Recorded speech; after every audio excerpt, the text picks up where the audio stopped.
Before diving into this incredible story, consider subscribing to the channel and hitting the bell.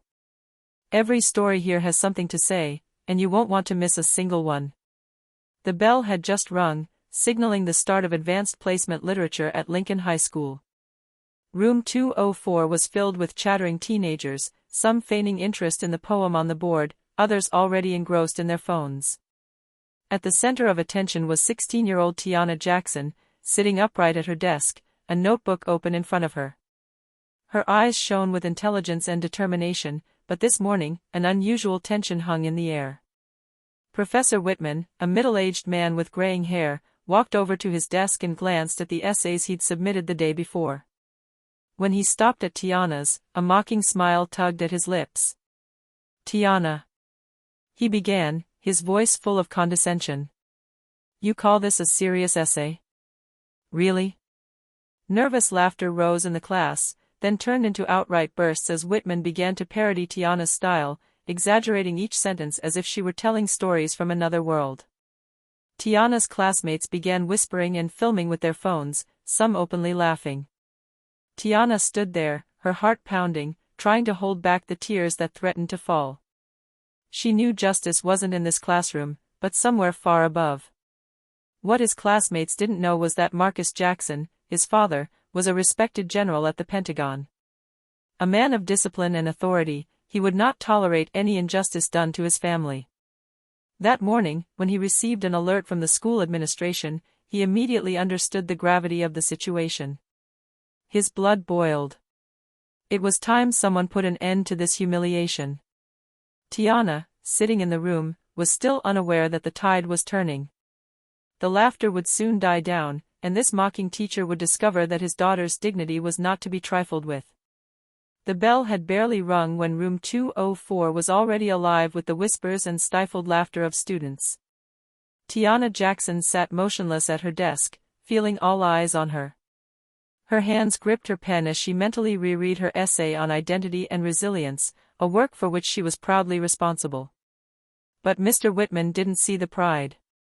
He walked toward her, a cruel smile tugging at his lips. "Tiana, your essay is interesting," he said in a tone that clearly suggested otherwise. He picked up his notebook, turned it slowly before his eyes, and began reading passages aloud, exaggerating each word. "Listen to this," he said, raising his voice, "and the world judges me without understanding my journey." He rolled his eyes dramatically. The students burst out laughing. Some pointed, others giggled nervously as they recorded the scene with their phones. Tiana felt her cheeks burn, but she stood straight, her face impassive. She knew that giving in to tears would only increase their cruel pleasure. A classmate, Jake Thompson, commented sarcastically, "Wow, she looks like she's writing for a dramatic film poem." Whitman laughed, encouraging the mockery. "Exactly, Jake. That's Tiana's style. A true masterpiece of disaster." Tiana lowered her eyes slightly, gripping her pen tighter. Every laugh resonated like a hammer on her heart. But behind her, in her bag, her phone vibrated. An unexpected message, "I'm aware." "Don't worry." She knew immediately it was her father. Marcus Jackson, a general at the Pentagon, had been alerted. His presence was invisible for now, but she knew the tide would soon turn. Whitman, unaware of the approaching power, continued his parody, unaware that this classroom was about to become a theater where he would learn a lesson he would never forget. Class finally ended, and the students rushed out of the room, some still laughing, others whispering among themselves. Tiana sat there for a few moments, her body tense, her hands clenched around her notebook. Her heart was pounding, and she could feel the heat of shame rising in her cheeks. Every laugh, every mocking comment, echoed in her mind like a deafening clamor. She gathered her things slowly, trying not to attract any more attention. As she crossed the threshold of the room, she encountered a few curious or sympathetic glances. She saw the videos some students had taken on their phones and felt a wave of injustice wash over her. But she didn't have time to dwell on anger or tears, her mind was already focused on that discreet message she had received earlier. "I know. Don't worry." These simple but powerful words came from Marcus Jackson, her father. A general at the Pentagon, respected for his integrity and discipline, he had been informed of the incident by a teacher who had witnessed it. His daughter humiliated in front of the entire class? Unacceptable. Marcus would not remain silent, and Tiana knew her father's intervention would not be long in coming. She walked out of the school, her steps brisk but controlled, trying to breathe deeply to calm the trembling in her hands. She could still hear the laughter fading behind her, but a new feeling was growing, that of being protected and respected. This mixture of anxiety and hope accompanied her as she walked away from the classroom. Outside, the world seemed suddenly bigger. The empty hallways, the light breeze in the parking lot, everything seemed ready to welcome the storm that was about to break. Tiana had never doubted her father's courage, but she had never imagined he would intervene so quickly to defend her honor. General Marcus Jackson was in the middle of a strategy meeting at the Pentagon when his phone vibrated on the solid mahogany table. A message from the Lincoln High administration flashed on the screen, accompanied by a video. It only took Marcus a few seconds to take in the situation. His gaze hardened, and his hands, once motionless on the report folder, tightened slightly on the pen. He signaled to his second-in-command, a nervous young officer named Lieutenant Daniels. Prepare immediate communication with the school. I want to speak to the teacher and the principal now. His voice was firm, each word carrying the weight of authority and military experience. A few minutes later, Marcus was on the phone with the principal, Mrs. Reynolds, a respected woman who was clearly intimidated by the general's tone. Ms. Reynolds, explain to me exactly what happened in class, he demanded. The principal stammered slightly, General Jackson, it seems that Professor Whitman has, ridiculed your daughter in front of the whole class. Marcus frowned. Ridiculous? And you did nothing to stop it immediately? We were surprised by how quickly it escalated, sir, she replied, her voice trembling. Marcus Jackson took a deep breath. Listen to me. I will not tolerate any humiliation against my daughter. Not at school, not in life. I will make sure this teacher understands the extent of his mistake. Prepare his schedule so I can intervene personally. The message was clear, Tiana's dignity was non-negotiable. Marcus was no ordinary father, his presence alone, in any context, commanded respect and silence. And this time, that respect would be demonstrated in front of the entire class, to the man who had dared to mock his daughter. Meanwhile, Tiana, still unaware of the exact details of her father's intervention, walked down the school hallway. She felt a thrill of hope and security. Soon, she would no longer be alone in this battle for her honor. The bell had just rung for the start of the second class of the day when the door to room 204 burst open. All the students looked up, surprised by the entrance of an imposing man in civilian uniform but with perfect military bearing. Marcus Jackson, a general at the Pentagon, stood straight, his eyes fixed on Professor Whitman. The laughter that still hung in the air died away immediately. Whitman, at first confused, felt his face go pale. General Jackson, he stammered. Marcus took a few steps forward, his deep, authoritative voice echoing through the room. Mr. Whitman, your behavior toward my daughter this morning is unacceptable. Each word struck like a military order. The students, their mouths open, sensed the solemn moment that was setting in. You allowed yourself to ridicule Tiana Jackson in front of the entire class, to humiliate her in public, and you showed no respect. Marcus turned to Tiana, placing a reassuring hand on her shoulder. My daughter deserves respect, like any human being. You will explain your actions to me immediately, in front of the entire school administration. Whitman, distraught, tried to speak, but no words came out. The students watched, fascinated and incredulous, as the situation unfolded. Some whispered among themselves, "It's his father, it's his father." Tiana felt a mixture of relief and pride wash over her. For the first time since this morning, she no longer felt vulnerable. Her father had stopped the teasing in its tracks, and the message was clear, no one could put her down with impunity. Marcus Jackson straightened again, dominating the room with his stature and natural authority. Consider this a lesson, Mr. Whitman: humiliation and disrespect have consequences. And believe me, I never joke when it comes to my family's dignity. The students, now silent, watched Marcus's every move. The classroom, which had been the scene of cruel laughter, had become a space of enforced respect, and the teacher, for the first time, felt the magnitude of his mistake. The classroom was plunged into an almost religious silence. The students, shocked by the unexpected appearance of General Marcus Jackson, no longer knew where to look. Some stared at the floor, others observed Tiana with a mixture of respect and embarrassment. The laughter of the morning now seemed to belong to another world. Whitman stood frozen in front of Marcus. His mouth opened and closed without producing words. Fear and humiliation replaced the condescending confidence he had previously displayed. For the first time, he felt the weight of his actions, and the realization paralyzed him. Tiana, on the other hand, was breathing more calmly. Her father's reassuring hand on her shoulder comforted her, and she felt the strength and support behind that simple gesture. The students' gazes, now turned toward her with admiration rather than mockery, gave her a renewed sense of dignity. Marcus let a few seconds pass, letting his authority weigh on the class. Then, slowly, he spoke again: "I am here to remind you all that respect is not an option. Every word you speak can hurt, every laugh can humiliate. But what is done today will not go unpunished." The students nodded in silence, some blushing with shame at their own behavior. Professor Whitman, for his part, felt the urgency to correct his mistakes. His gaze lowered to Tiana, and for the first time, he saw her not as a student to be ridiculed, but as a person worthy of respect and attention. The bell finally rang, but the calm didn't disappear immediately. The weight of General Jackson's intervention had transformed the atmosphere in the room.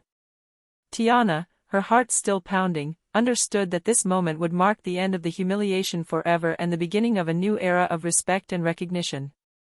The next morning, the atmosphere at Lincoln High was charged with unusual tension. The hallways, usually filled with chatter and laughter, seemed almost silent.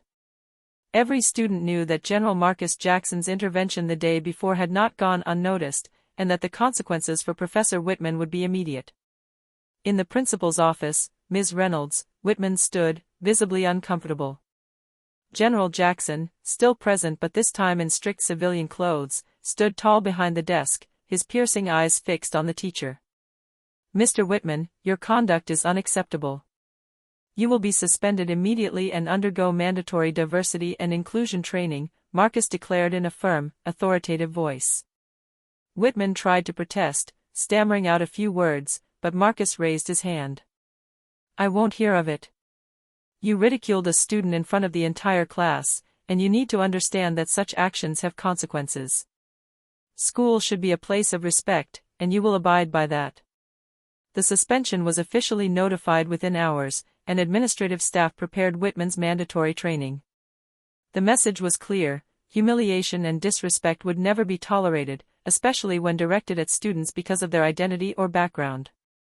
In the classroom, Tiana felt a mixture of relief and pride. Her classmates, now aware of the gravity of the situation, looked at her with renewed respect. Some even approached to apologize, realizing how unwittingly they had been complicit in the mockery. General Jackson placed his hand on his daughter's shoulder once more. "You were brave, Tiana. What you went through should never have happened, but today you showed your dignity and composure."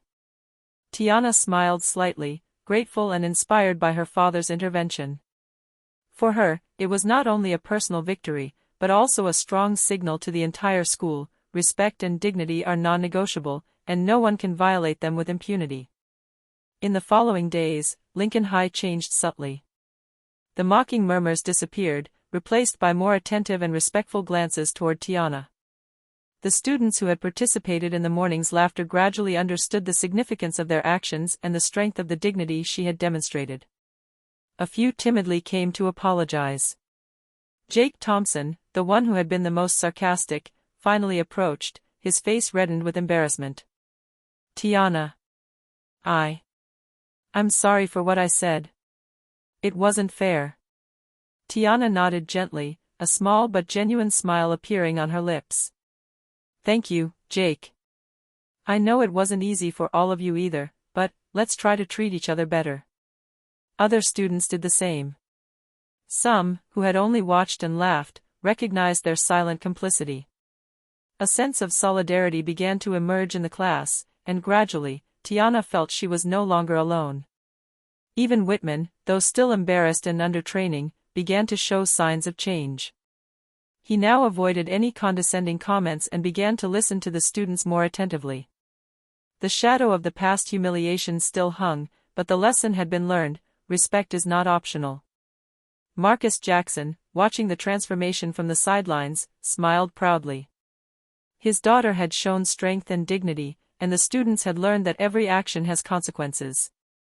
More important than the discipline imposed on the teacher, it was the collective awareness that mattered. Tiana, for the first time since that fateful morning, felt accepted and protected by her school community. This emerging support gave her even more courage to face the future, knowing that her voice and respect had a value that no one could diminish. A few days after the incident, Lincoln High received an official statement from the Pentagon. Marcus Jackson, keen to convey a broader message than simply intervening with his daughter, had taken care to emphasize the importance of respect, fairness, and dignity, even in school environments.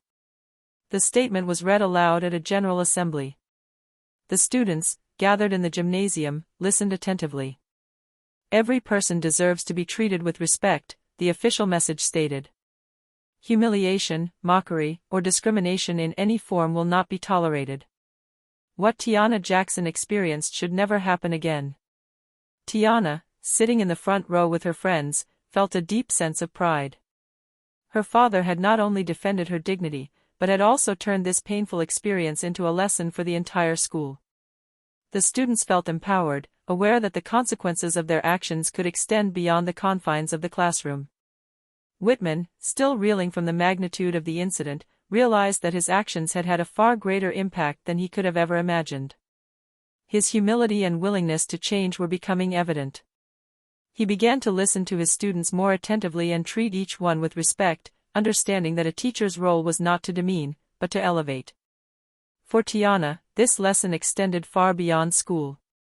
She understood that dignity, resilience, and courage could influence an entire community, and that sometimes even the cruelest mockery could become an opportunity to demonstrate strength. The assembly ended with a silent but respectful ovation for Tiana, and for the first time since that morning, she felt fully seen, understood, and protected. Her strength and that of her father had left an indelible mark on everyone's minds.